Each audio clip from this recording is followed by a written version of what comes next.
Muy bien, estuvimos viendo cómo había llegado gran persecución a Jerusalén. Los primeros 7 capítulos de Hechos, todo lo que se nos narra está ocurriendo en Jerusalén, en la capital de Israel, en la ciudad santa. Pero llega esta gran persecución. De alguna manera ellos habían rechazado el Evangelio, así que Dios, como ya había anunciado, comienza a obrar en otros lugares.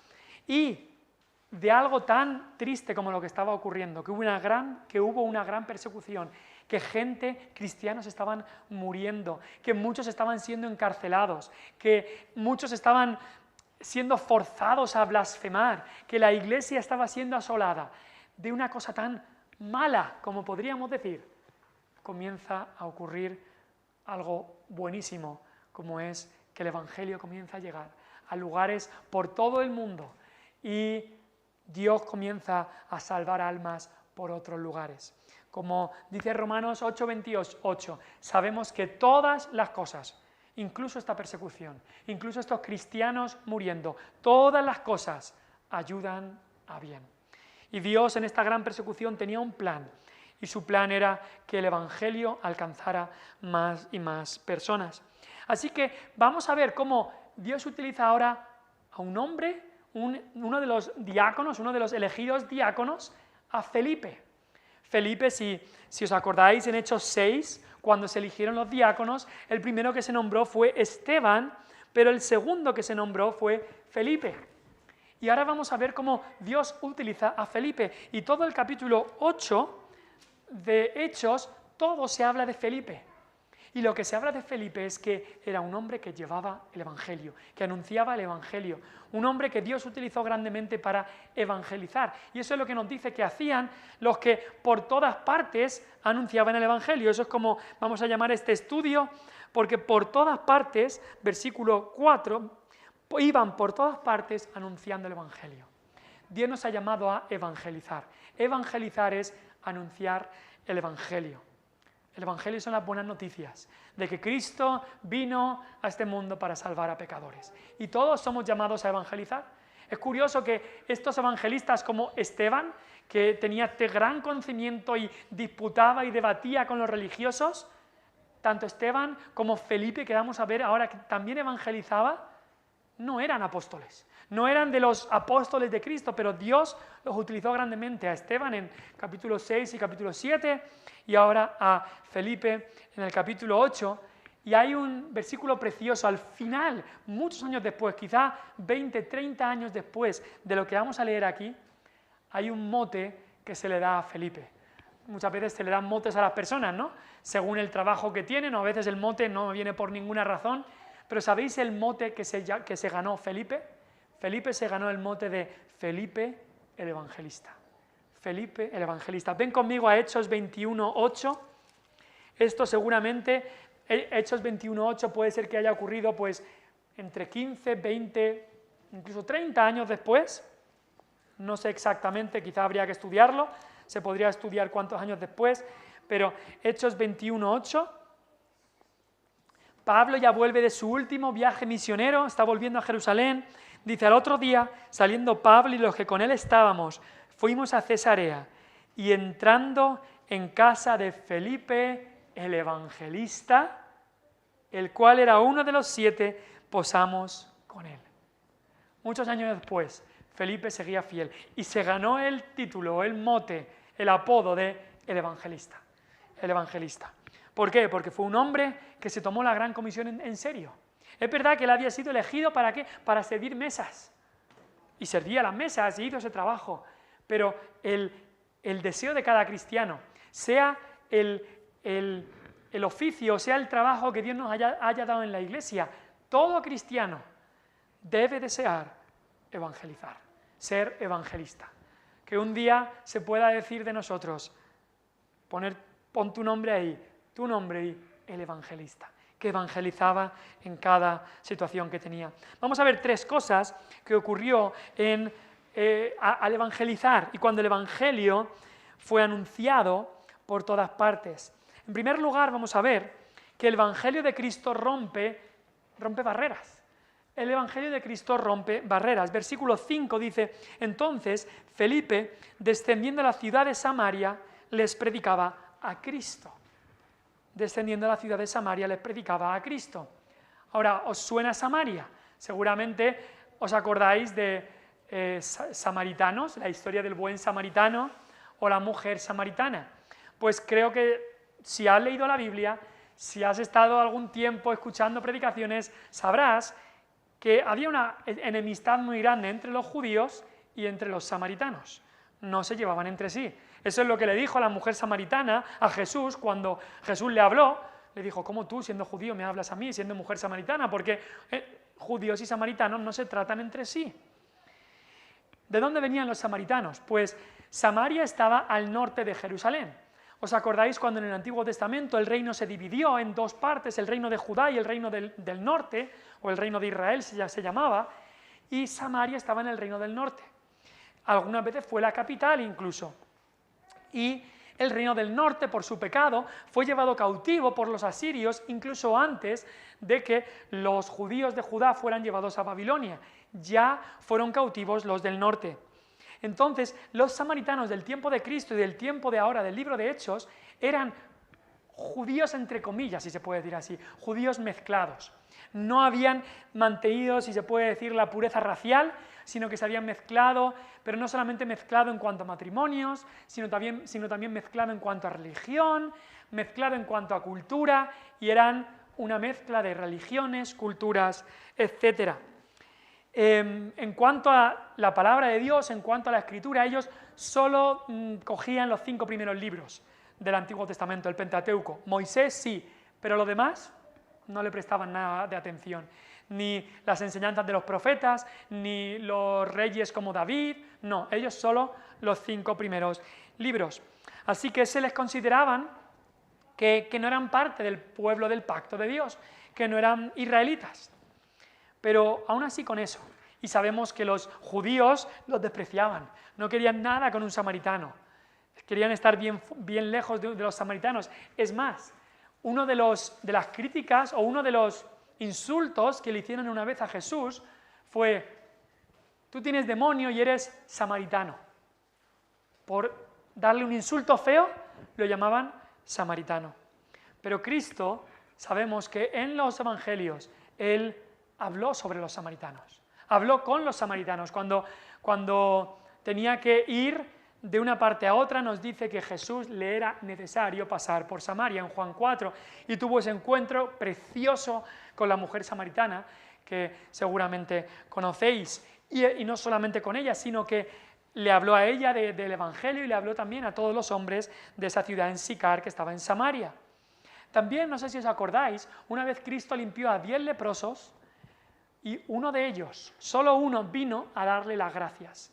Y nos dice el texto que el que vino a darle las gracias era samaritano.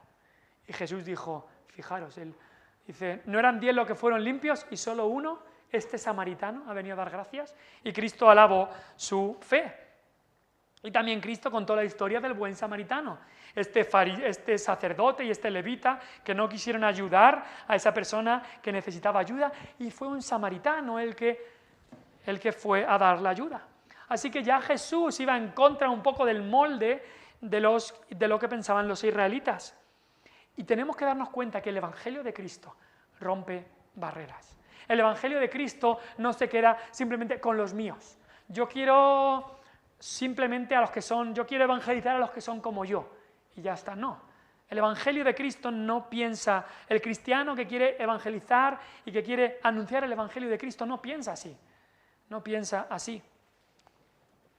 Id por todo el mundo, dijo Cristo, y predicad el Evangelio a toda criatura.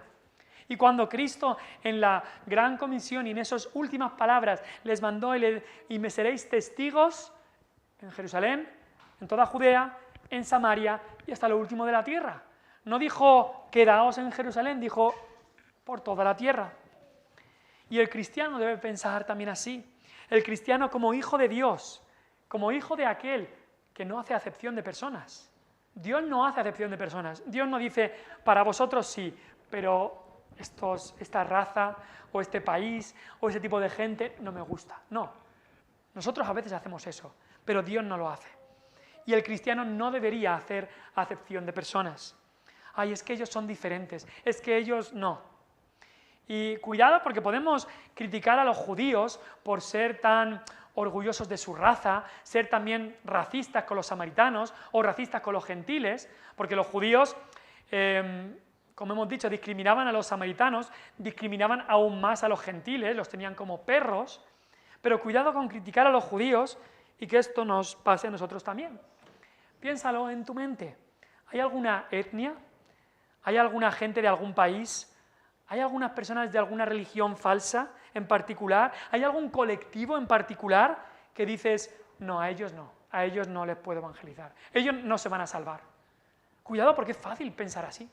Ay, aquellos de esa religión, no, eso es imposible que se salven. Aquellos de esa secta, no. Aquellos de este colectivo, no. Aquellos de este país, no, imposible. No debemos pensar así. Id y predicad el evangelio a toda criatura. ¿Quiénes somos nosotros para decidir a él sí y a él no le predico? No, debemos predicar a todos. Todos, no importa la condición, no importa la raza, la etnia, no importa la religión de donde vengan, todos necesitan escuchar el evangelio. Los musulmanes, los testigos de Jehová, los católicos romanos, los hindúes, los budistas, los mormones, todo de toda religión, los ateos, los agnósticos, todos, no importa el contexto, a todos debemos hablarle el evangelio. Cuidado con tener barreras culturales o barreras o prejuicios de decir es que estos no van a escuchar. Nadie quiere escuchar. El ser humano no quiere escuchar el evangelio, no quiere escuchar que es pecador y que solo en Cristo hay salvación. Ni unos ni otros, nadie quiere escuchar eso. Pero lo necesitan escuchar y necesitan el evangelio. Vengan de donde vengan. Así que Felipe no estuvo diciendo no, a los samaritanos no, que ellos son gente que se han metido en otras religiones. Los samaritanos no, que ellos no son israelitas de verdad. Los samaritanos no, que ellos tienen otras costumbres. No, Felipe fue a Samaria a predicar el evangelio. Por supuesto, siguiendo el ejemplo de Cristo, que ya lo había hecho. En segundo lugar, queremos ver que el evangelio es confirmado con poder. Porque si vamos ahí al versículo 6, nos dice, y la gente unánime escuchaba atentamente las cosas que decía Felipe. Muy curioso en estos textos ver cómo estaban atentos. Se nombra mucho esa palabra, atentos. Escuchaba atentamente las cosas que decía Felipe, oyendo y viendo las señales que hacía. Porque de muchos que tenían espíritus inmundos salían estos, dando grandes voces, y muchos paralíticos y cojos eran sanados. Así que vemos que el evangelio de Cristo, que se anuncia, es confirmado con gran poder. Ahora, vemos aquí, por ejemplo, que había muchas personas endemoniadas, como también ocurría en el tiempo de Cristo, que había muchas personas endemoniadas, pero vemos que el poder de Cristo es mucho más alto que el poder de Satanás. Y a la palabra de Cristo todos estos demonios debían salir. No nos dice en ningún lugar, menos una vez con los discípulos, por su falta de fe, que no podían echar un demonio. Aquí los demonios salían porque el Espíritu de Dios era el que lo estaba haciendo, no las personas en sí, no Felipe, sino el Espíritu de Dios a través de Felipe. Tenemos que tener bien claro eso. Y eso es lo que ocurre aquí. Con Esteban también se nos dice que hizo grandes señales, y Esteban tampoco era apóstol, y en capítulo 6, versículo 8, también hizo grandes señales. Los apóstoles también, en el capítulo 5, versículo 12, y en el versículo 16, se nos dice que hicieron grandes señales, incluso que muchos que tenían espíritus inmundos, es decir, endemoniados, venían y eran librados.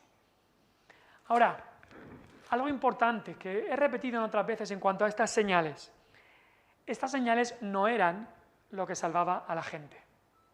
Hace un par de semanas, creo que fue, me salió un vídeo en YouTube de una conferencia muy grande que hubo en África creo que decían en Nigeria incluso, en el 90 y algo, y de que se hicieron tantos milagros y una persona resucitó y tantas cosas ocurrieron en esa conferencia que miles y cientos de miles de personas fueron salvas al ver los milagros. Lo siento, pero no. eso no es como Dios obra. Primero, dudo de la veracidad de esos supuestos milagros. Pero otra vez, eso no es como Dios obra.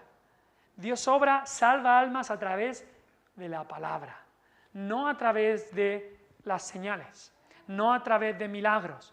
¿Milagros pueden ocurrir? Sí, Dios puede hacer milagros. Pero las almas no se salvan al ver milagros, las almas se salvan al escuchar la palabra. Dentro de un par de semanas predicaremos sobre ese texto. ¿Os acordáis de cómo el hombre rico que estaba en el infierno le pidió a Abraham que mandara a Lázaro que resucitara de los muertos, porque si resucita de los muertos, entonces mis hermanos seguro que creerán? Y Abraham le dijo, si no creen a la palabra, a Moisés y a los profetas, tampoco van a creer cuando alguien resucite de los muertos. Entonces, la fe viene por el oír la palabra de Dios. La fe no viene por ver un milagro. La fe no viene porque me sanaron de tal y entonces me entregué al Señor. No, la fe viene por la palabra, por el oír la palabra. Y muchas de esas supuestas conversiones, por ver algo o ver supuestos milagros, se quedan en supuestas. Y ya está. Y desgraciadamente no son verdaderas conversiones. Es más, esos supuestos números en Nigeria de cientos y miles y miles y miles de almas, Nigeria muchos años, o sea, en toda esta historia, en las últimas décadas, ha sido de los países en los que más oscuridad ha habido y en los que más los cristianos están siendo atacados por las otras religiones que hay. Entonces, si esas cifras fueran ciertas, no estaría ocurriendo lo que ocurre hoy en día en Nigeria, que luego nombraré algo en el tiempo de peticiones. Así que el Evangelio es confirmado con poder. Entonces recordemos primeramente que esas señales no era lo que salvaba a la gente. No, Felipe descendió y nos dice el versículo 5, lo primero que se nos dice es que predicó a Cristo. Eso es lo que debemos hacer, predicar a Cristo. Lo que salva almas es la predicación del Evangelio de Cristo. Por eso necesitamos conocer qué es el Evangelio de Cristo. El Evangelio de Cristo es que Cristo vino, que Cristo murió, que Cristo resucitó, que Cristo vivió la vida de perfecta obediencia que tú y yo no hemos podido ni hemos vivido porque somos pecadores, que Cristo murió pagando el precio del castigo que tú y yo merecíamos y que Él resucitó con poder, sellando esa salvación, haciendo todo lo que era necesario y ahora está reinando en poder a la derecha de su Padre, intercediendo y ha enviado su Espíritu para que las almas vengan a Él y sean salvas por medio de su Espíritu. Así que necesitamos predicar el Evangelio y conocer el Evangelio. Ahora, ¿por qué habían estas señales en estos casos? Pues eran una confirmación de que la palabra que decía Felipe venía de Dios, por el poder que se demostraba después. Pero siempre las señales eran algo secundario. Y curiosamente vamos a ir viendo que conforme avanzamos en el libro de Hechos, cada vez hay menos señales. Cuanto había más y más palabra, cuando ya las cartas se iban escribiendo, las cartas y la escritura del apóstol Pablo, las cartas de Pablo y otras cartas, cuando hubo más y más palabra de Dios escrita, había menos y menos señales. Porque es que hoy en día no vemos las señales, por ejemplo, los milagros o las sanaciones que se nombran aquí en el libro de Hechos. Porque en esta iglesia no vemos estas sanaciones milagrosas. No es por falta de fe. No es por falta de fe. Es porque estas señales fueron hechas para confirmar la palabra que ellos predicaban, porque no tenían la Biblia, no tenían el Nuevo Testamento, tenían solo el Antiguo, pero no tenían el Nuevo.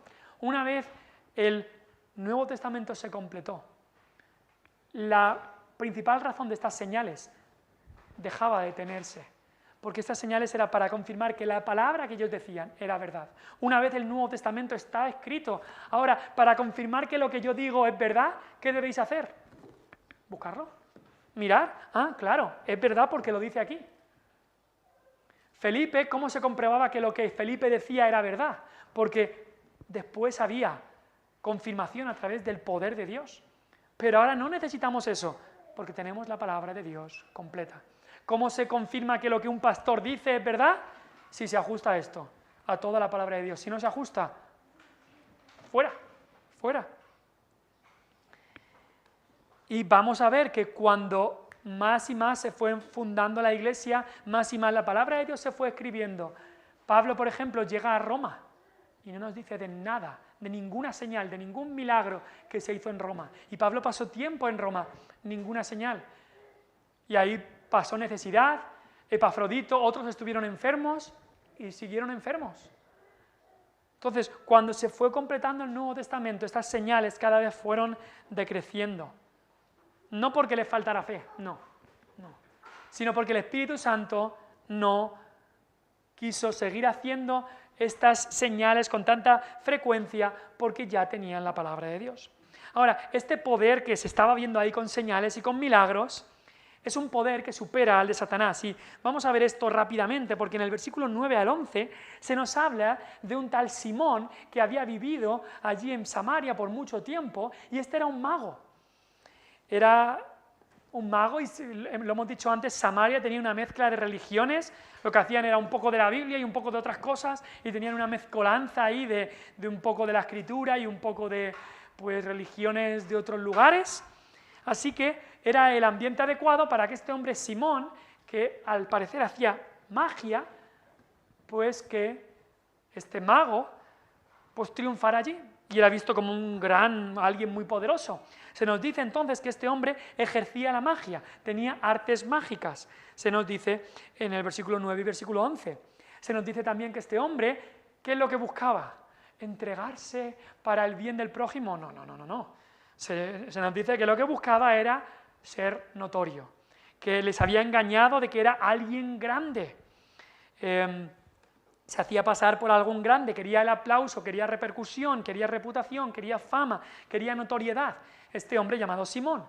Y se nos dice que lo que hacía era engañar a la gente. Y todos estaban atentos. Eso es lo que hacía. Ahora, ¿cómo era la magia que ejercía? Y cuando preguntamos esto, una pregunta que muchos cristianos tienen es, ¿esto eran poderes satánicos o era simplemente un fraude? Y creo que por las palabras que dice, eran poderes que venían de Satanás, que este hombre tenía. Y luego otra pregunta que muchas veces hacemos es, ¿existe la magia negra o magia? ¿Existe? Pues cuando me preguntan esa pregunta, si existen este tipo de poderes que vienen de Satanás, este tipo de magia, mi respuesta siempre es, por un lado sí, pero otras cosas no. ¿Y a qué me refiero? Digo que sí porque tenemos que saber que existe el poder de Satanás y que Satanás, como el maligno, como ángel caído, tiene poder. Satanás tiene poder. Ahora, Satanás tiene el poder, todo el poder que le permite tener Dios, y ya está. Satanás no es un ser independiente que puede hacer lo que le dé la gana, no. Satanás tiene el poder que le permite tener Dios. Lo vemos en el caso de Job.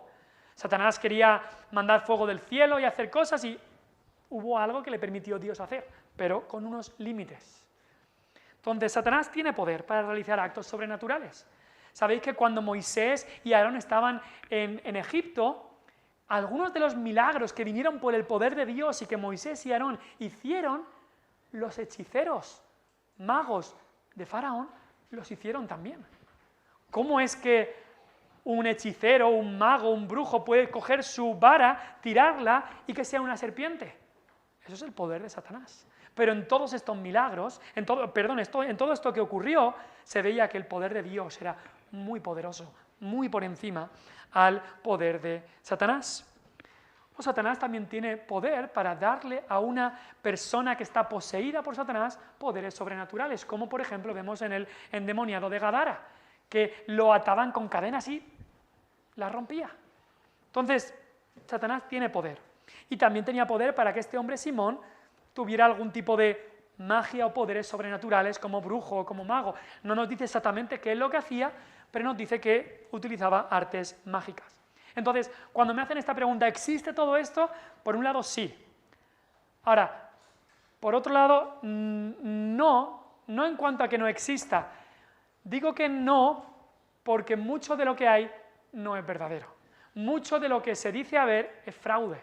Es fraude. Sí que existe el poder de Satanás, pero hay muchos supuestos magos, videntes y demás que es simplemente fraude.